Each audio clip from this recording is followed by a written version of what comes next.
Today I was truly blessed with the most magical day. So I get up really early at like 6:40. I make my lunch, pack my breakfast, pack my bag, and I go to the train station. Actually it turns out that like because it's like July 3rd on a Friday, like 4th of July, today was a weekend train schedule instead of a weekday train schedule. So I was like, okay, I have to catch the 7:39 train. It was a 7:34 train, so I had to wait like 40 minutes to get to like the 8:24 train. So that sucked, and I got to the box office for Proof a lot later than I expected. I wanted to get there like 9:15. I got there at like 10, so I was like, shit, they're gonna sell out. But I knew they weren't gonna sell out because A, I checked like the Rush Tix Broadway website and it was not that high in demand, and B, I'm a very lucky person. Your boy got a Rush ticket. And when I was in line, I was talking to this woman in front of me, and she was a U Chicago alum, and she was going to be teaching there in the fall. I go to U Chicago, so I was like, oh my gosh, and like she became my friend, and that was awesome. Got my ticket, we said bye, and I was like, okay, I got a matinee show, and now I have to get an evening show. I go to Two Strangers Karaoke across New York, and they only have like $69 tickets. I'm like, hell no. So I go to Maybe Happy Ending, and they have restricted view tickets. The Proof Rush tickets were also restricted view for $49. The Proof ones were $45, by the way. And I grabbed that shit. I was kind of debating, but I was like, bro, I'm a student, it's gonna be fine. So I got 2 Broadway tickets pretty close to the stage for under $100. Amazing. I get those tickets and I head to the library, the New York Public Library, and I'm like trying to study and do some Japanese homework. Or not homework, just like study, because I'm not locked in. So I'm studying, and then there's this really cute South Asian baby next to me looking at me. Adorable. And I'm like, I start talking to the baby's parents, and blah blah blah. The dad is a U Chicago alum also. He majored in philosophy. I think he was a freshman in 2007, 2008 or something like that. I'm not exactly sure. And yeah, and like he told me he lived in like Max P and stuff, and we were just talking about that and talking about like the mom. Mom was super chill, by the way. I thought their kid was a girl, but the kid was a guy. It was like super like 8 months type shit. And oh my god, my ear's bleeding, what the hell. And she was like, oh yeah, we don't really care, like we're like, you know, for now, like whatever, but you know, he's gonna grow up and he can be whoever he wants to be. You're a chiller. Pride month, let's go. So yeah, and then another baby appears in front of them, and it's another family, and their baby is 4 months. I was a little confused because the baby was white and the dad seemed ethnic, but that's none of my business. I don't really care. Super cute. I was chatting it up with that dad as well, and the moms were like there, and I was also talking with the moms, obviously. Awesome. But there was this guy sitting in front of me, and he kept looking at me, and I was like, what the fuck, why is he looking at me? Because anytime a man is looking at me like that, I'm like, no.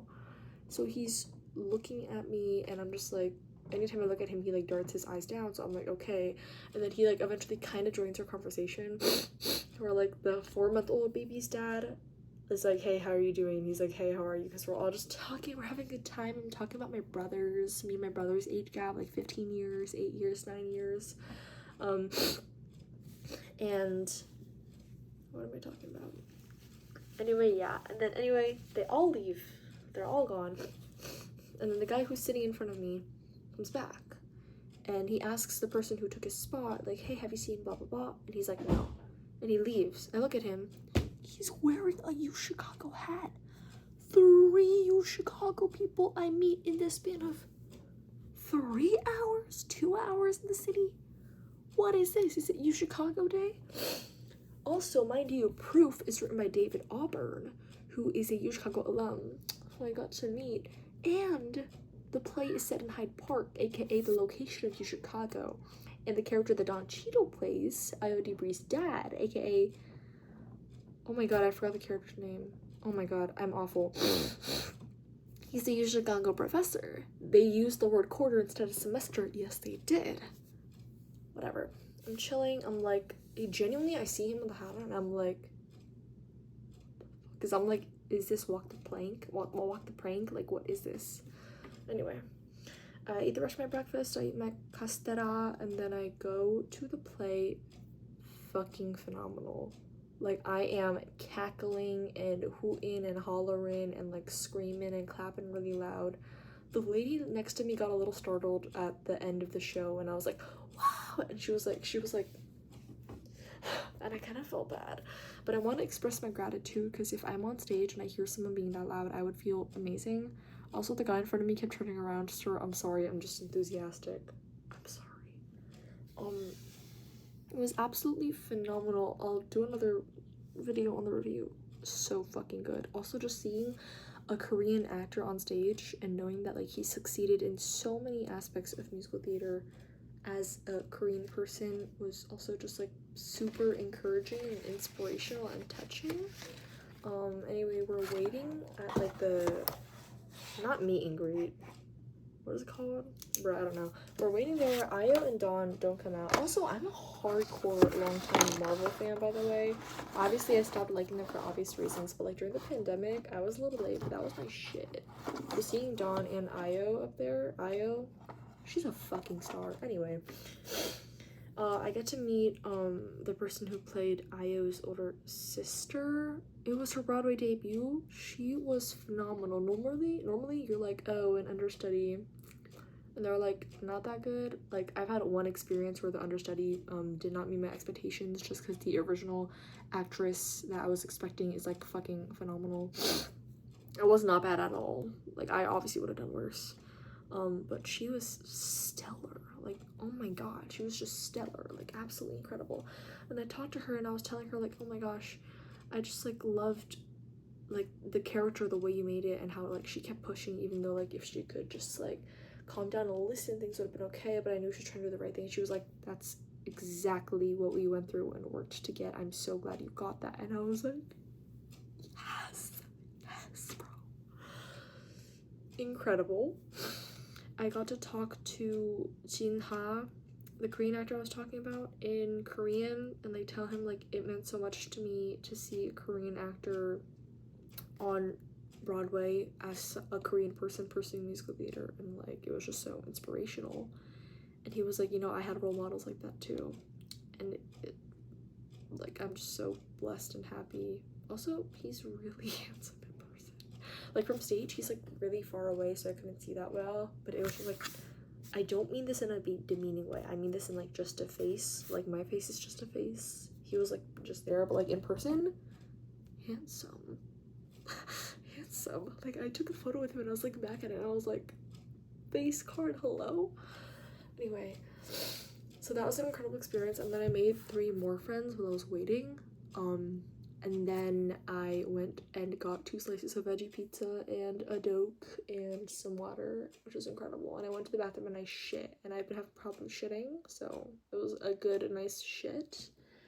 And then I was singing in the bathroom, and someone knocked on the door, so they knew I was singing and taking my time. Sorry. So I left. I skedaddled out of there, and I went to the next show. Maybe happy ending. 우리는 어쩌면. Bro, the show, doors open at 6:30, the show is at 7. At 6:32, I'm sitting in my chair and I'm already like crying a little bit, because I'm looking at the screen. Maybe happy ending is written in English, it's written in Korean. I'm looking at my playbill, I see Korean character names. I'm going to this mostly blind, I just know it's from Korea and like Korean. And just like,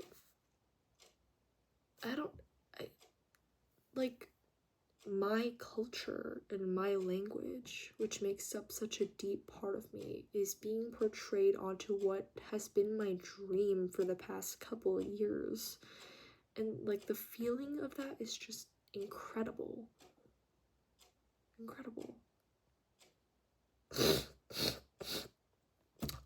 I started talking to the people next to me, and the guy next to me, he's kind of fine. He's Korean. He's like 6 years older than me though. But low-key, he was like talking, whatever. I'm probably reading into it. This never happened. So we were like talking and like getting to know each other. He was very nice, and I made friends with his friends because I took a photo for them. And then I tried to move up to an empty spot 5 minutes before showtime started, but right at that time, other people came and I was sitting in their seats, and then the usher was like, where's your seat? And I was like, oh, I moved up. And he was like, you have to sit in the seat that you pay for. So I was like, sorry. And then I went back and it was embarrassing. The show was, you really could not see a lot for this show, because for Proof there was obstructing view, but no one, I was on like the left side, no one comes in that side. Don Cheadle comes in that side like when the stage is dark once, that's it. So I saw everything. I just couldn't see some stuff when like people were doing stuff right next to the fence, like when Io was packing Jinha's bag back up. But sorry, I'm like really tired.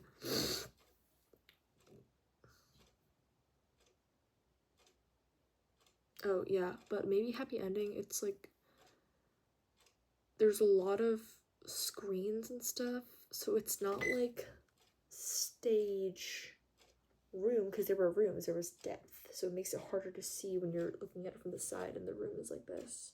But there was not only rooms, but like screens cornering the rooms in like a square, which made it even harder to look in.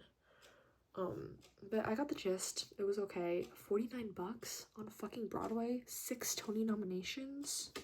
I'm fucking sold. I'm a college student. That was just, it was such an, oh my god, whatever, review time later. But anyway, I'm waiting at the gate again to talk to the actors, and I talked to these two people. They're cousins. One of them is a rising senior. I think one of them is like a rising sophomore in high school. They're from the West Coast, and I just was able to talk to them. And she seemed kind of like popular meet girl, but she was actually nice, and like we made conversation and stuff. I just get intimidated easily, so that's probably also why, especially by like popular high school kid, whatever. I'm like oversharing. That was great. And then they left, and I think I took a photo for them also. I forgot. And then, anyway, I'm just like waiting, and then I hear 2 Korean women behind me talking in Korean, and they're like, oh, like let's take it. I was like, I really want to talk to them because I love talking to people in Korean, but they were just, I just like wasn't gonna do it. And then they're taking a photo of each other, and I was like in Korean like, oh, 사진 찍어도 될까요? They were like, what? And I was like, yeah, like let me take a photo for you. And then we became friends too, and I got their Instagrams. They met, they are both born and raised in Korea. They both went to college in the Netherlands, in the same college. Now, one of them works in New York as a shoe designer at SCAD, or shoe designing major at SCAD, which I think it's really cool that SCAD has that specific major, which is awesome. And then the other one is from California, LA. I forgot. I also didn't ask her what she did, or I forgot, so I feel bad. And they were like so nice, and they were like, hey, if you're ever in New York again, like hit us up. And I'm like, oh, that's so nice, thank you. And we just like kept talking, and they were like, your Korean's so good. And I'm like, thanks. Then the actors come out, and like the person who played, what is it, Claire? Am I tweaking? No, Claire, the girl robot. She's so hot. Like she's wearing like this like bikini triangle top and like so much jewelry and like a bandana, I believe. If that terminology is wrong, please don't blame me. Stun gorgeous. Like I love to see a girl dressed up. All the cast came out and like signed my stuff, which was so amazing. And I told all of them like, this just means so much to me, like as a Korean person trying to pursue musical theater, and like this just means so much. And like I was tearing up even at one point, and they were all so sweet about it. I don't know if I should say that. I'm sure he was just tired. But yeah, they were all so exceptionally sweet. One person was tired, which is normal and fine. Oh my god.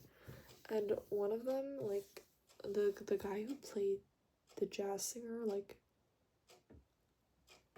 bro, apparently he was like a finalist on The Voice or something. Like his voice, I was like, your voice is like velvet, and he was like, thank you. And I'm like genuinely amazing. I think maybe I was overglazing him. I don't know, I'm such an overthinker. And I got to talk to the person who played James Choi. I was like, do you speak Korean? And he was like, no, I'm adopted. And I was like, he was the person who, like, I was tearing up when I was, like, explaining to him how much it meant to me. And I was just talking to everyone else, and, like, they all gave me photos and, like, signed my shit, and it was just amazing. And the person who played the girl robot, I'm so sorry, I can't remember your name off the top of my head. It starts with an A. It's, like, Avia or something. Oh my god, I'm such an asshole. She was so sweet and kind, and she was like, you know, you ever need anything, like, she was like, what's your name? Like, her and the person who played James Choi, wait, I know his name, wait, Daniel, what is her name? Asia?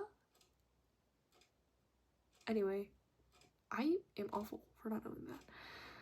And they were like, you know, like, Ash, like, we're gonna see you up there, and, like, we're rooting for you, and if you need anything, you know where to find us, like, on Instagram, like, my handle is in there. So sweet, so kind. What the fuck, guys? Like, that is so kind of you guys.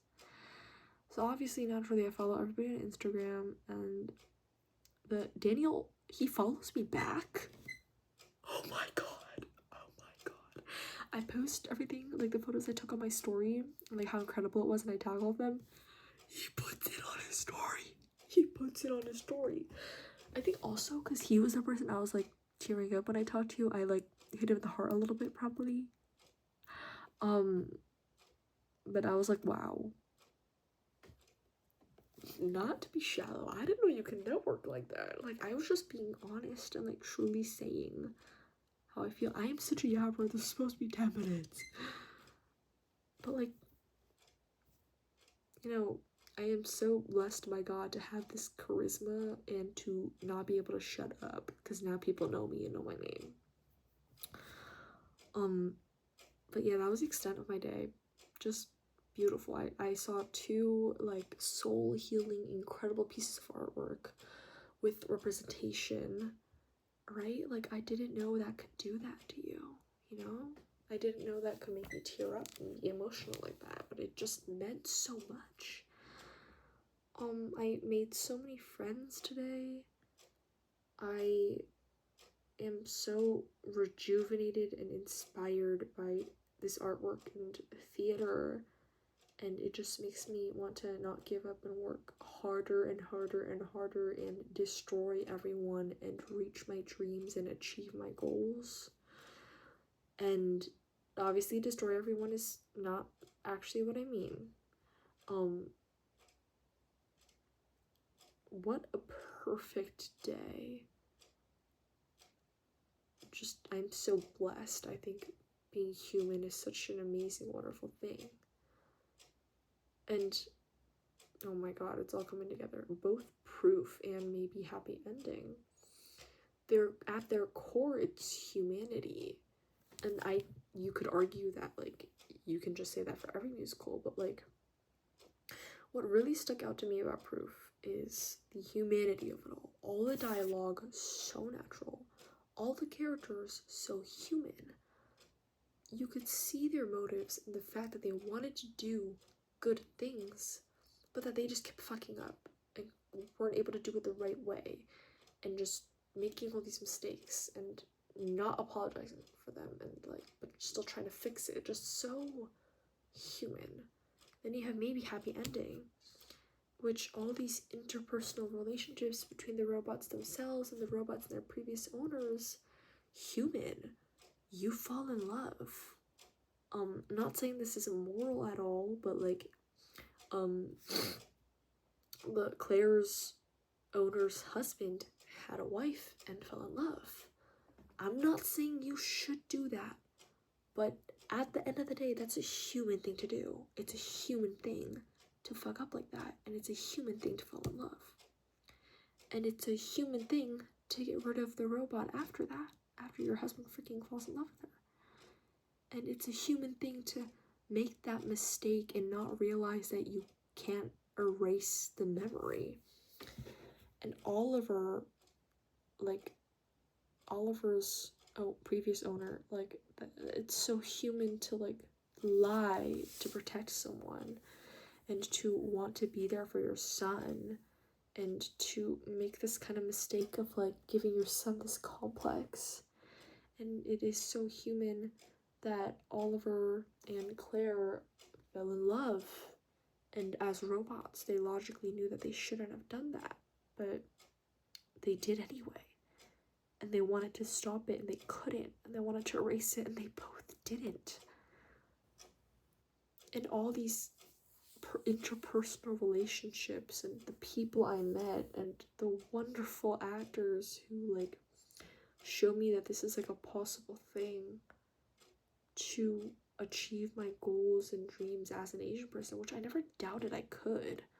But like musical theater, you look everywhere, all you see is the color white. So today was just beautiful. I feel so blessed to have access to such an amazing city and community, and I'm so blessed to be able to consume this art and to meet new people and to be able to experience these things. And now I have to do the last of my Japanese test because my prof forgot to put in the last 2 pages of the grammar, which is human. Mistakes happen. Full circle. I feel like I'm gonna regret it if I post this. Also, it's so long. I'm definitely more suited for YouTube than TikTok because I like to talk